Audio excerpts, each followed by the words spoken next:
And tell me about you just touched on it earlier. Your philanthropy channel, like what? How did that get started, and what are you trying to do with that?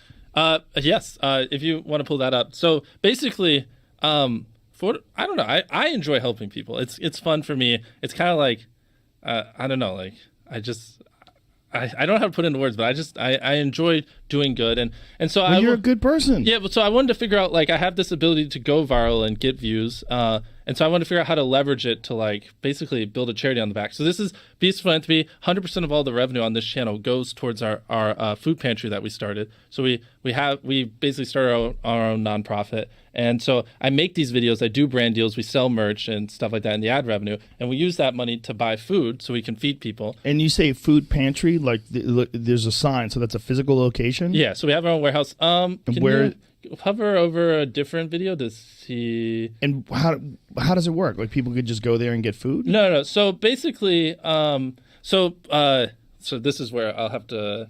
We're in North Carolina. There's actually not a lot of big cities, a lot of little cities. So we actually have, like, in our city, we have the 14th largest hospital in America, even though we're like a tiny city, because there's a bunch of small communities around. It makes sense to have people come from these little communities to a big hospital instead of building a bunch of little ones. And so we kind of did the same model with our food pantry, where instead of supporting a big city, which most big cities already have food pantries there, there's all these little communities that weren't big enough where people would actually give a fuck or help them, because it just doesn't make sense, a couple thousand people or whatever. So we built a big food pantry in a central location, and we're more of a logistics company. We'll take pick a certain community like Grimesland. Like every Saturday we'll load up food, we'll go there, and then the people in need, we'll do a food drive and basically give them 3 different boxes of food, a box of dairy products, pantry, and vegetables, and then we come back 2 weeks later and give them food. So basically they can just live off the food we supply them. And we do that to a bunch of little communities. And we just crossed 1 year of operation, and we were able to give away over 1 million meals in our first year. That's fantastic. Oh yeah, so in those boxes, this one was a special episode. Someone gave us 50,000 cookies. Go back, though, so where the boxes were. Back one more. Yeah, right there. So that's what we give to everyone that comes to the food drive, completely for free. We've never charged the fucking person a dime for food. That's enough to survive 2 weeks. And it's good, nutritious food. We actually invested in, we got a really nice fridge, too, so we can, which most food pantries don't have, so we can store a lot of cold goods like vegetables and dairy products, which is why. Also, some of these places, the food pantries went under, and so we come in and we take over for the old food pantries, and people love when we do, because you go from a box of, I don't want a dumpster on them, but average stuff, to now you're getting fucking milk and dairy and yogurt and also all these vegetables. They're like, what the fuck? This is free? It's over $100 worth of food. And so, yeah, it's been great. That's awesome. So how does this work? Like if someone wants to go to the food pantry to get food, you don't go to the food pantry. We do distributions where we go to places in low income places and do distributions. And so you would just come to the distribution and you just sit in your car, pop your trunk, we put food in, you drive off. So you just set up a shop, a stand on the side of the, like this year? No. So they're scheduled. The communities are notified beforehand. Was that line a bunch of people waiting for food? Yeah, this was a special one we did for Thanksgiving where we gave away 10,000 turkeys for free. That is so awesome, dude. Yeah. Well, this isn't our normal thing, but yeah, it's you basically you go there. It'll be in the church parking lot. Or how do you tell these? How do these people find out about? Well, that's the thing. Your first food drive, it's not as many people, but word spreads as you do them, and you consistently show up at the same time every second week, and people just come, and eventually hundreds of families come. Look at the line there. That's nuts. Yeah.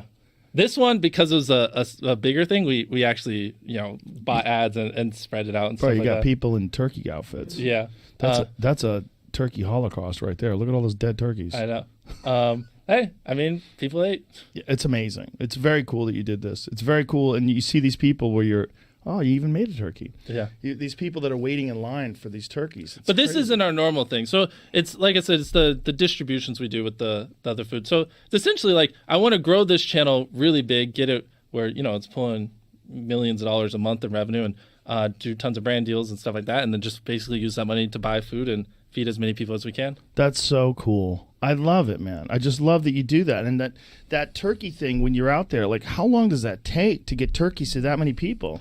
That was like a 4 or 5 hour food drive. I mean, we're pretty efficient with the lines and getting through it. Did you run out of turkeys? No, actually we had 10,000. I don't remember the number, but we had a few thousand left over that we then went to other food pantries and we gave to them to give to their communities.